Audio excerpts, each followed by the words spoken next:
भाई लोग नमस्कार। आप देख रहे हैं वायरल पीके और वायरल पीके में आप लोग का स्वागत है।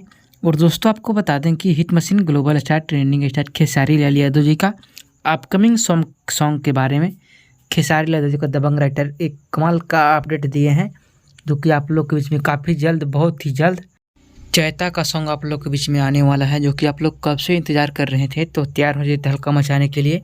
बहुत ही जल्द आप लोग के बीच में पहले वाला ही अंदाज में चैता आप लोग को देखने को मिलेगा खेसारी लाल यादव जी का आवाज़ में, जो कि आज खेसारी लाल यादव जी का दबंग राइटर अखिलेश कश्यप जी अपने फेसबुक अकाउंट से एक शेयर किए हैं, लिखकर कैप्शन में लिखकर बोले हैं खेसारी लाल यादव जी का हिट मशीन की आवाज़ में बहुत जल्द चैता सॉन्ग आने वाला है।